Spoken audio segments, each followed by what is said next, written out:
In fact, the statement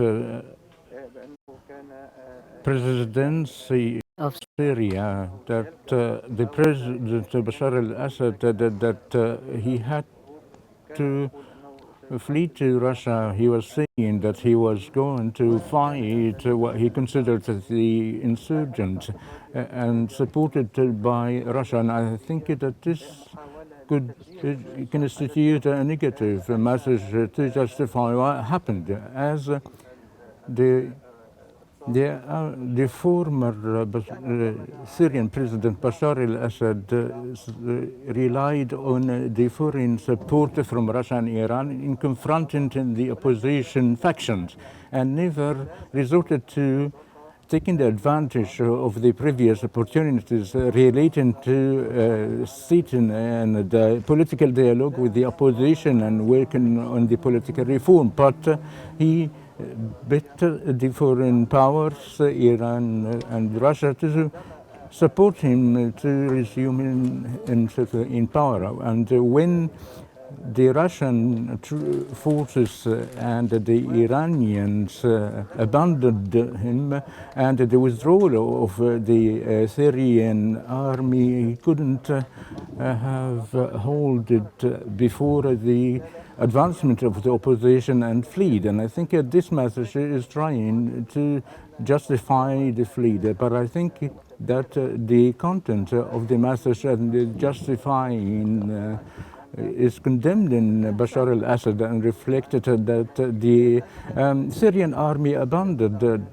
the state that has negative repercussions. And sir, from your own narrative, you mean and you want to say that Bashar al-Assad fled Syria and left Syria, and it was not about the statement, and nothing that came out of the statement was constructive.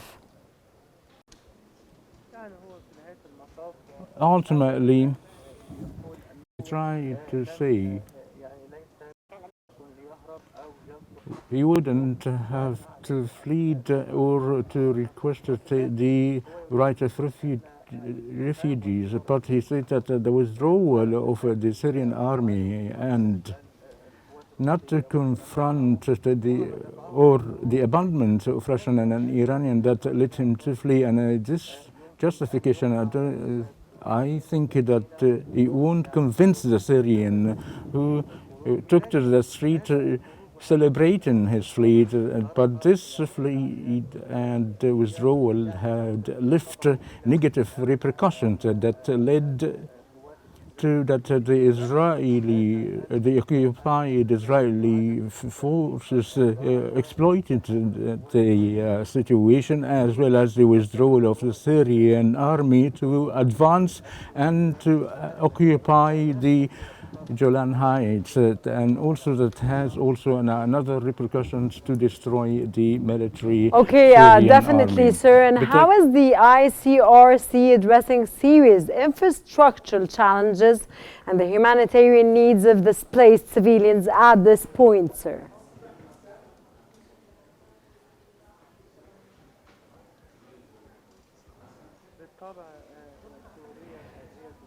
Certainly, Syria is facing a very accurate humanitarian needs with a shortage of food and goods. In light of the deterioration of the humanitarian crisis, as well as the reason of the price and the deterioration of the Turkish lira, and I think this state that led a great setback of productions, particularly that millions of Syrians who fled into the countries and face very harsh conditions, in addition to the returnees started to return to the country, that affected negatively on the situations in Syria, with the impact of the productions in institutions, and hence that would require humanitarian aid, whether from the ICRC or the Arab countries, in particular that the statement of Al-Aqaba and the contact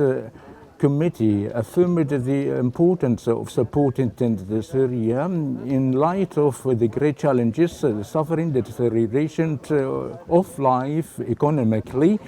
and in light of the uncertainty of the new administration in Syria, as well as the stability in light of the transitional term and the attempt of reconstruct the Syrian institutions. All this imposes the foreign countries, in particular the ICRC, to support and help Syria. Perfect. So, sir, how do Israel's intensified airstrikes in Syria reflect its long-term strategy in the region, of course, considering the violation of international law, of course, the 1974 agreement that, of course, Israel completely forgot about, or, of course, is denying now at this point. And, of course, how do you read what's taking place, sir?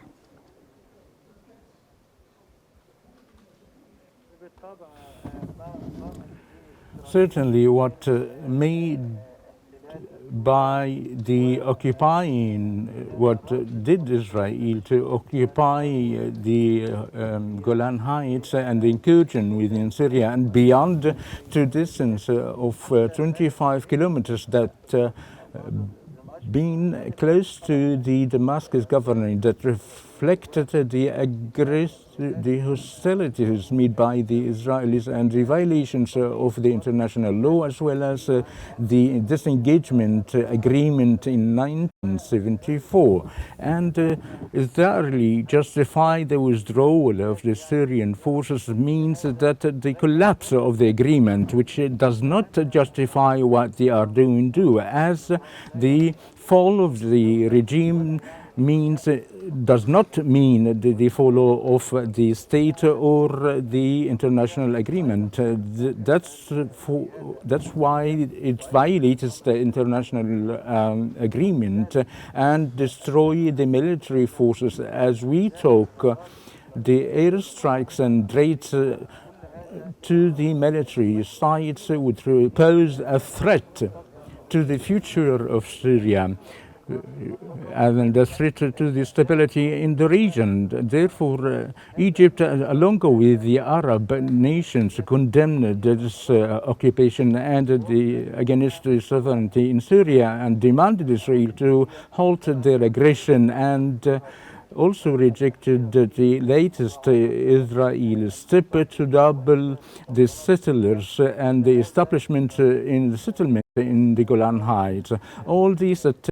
is just to try to impose the policy of de facto, and of course it would have a great risk to the stability that generated a decisive stance from Egypt and the Arab countries, as well as the Aqaba statement,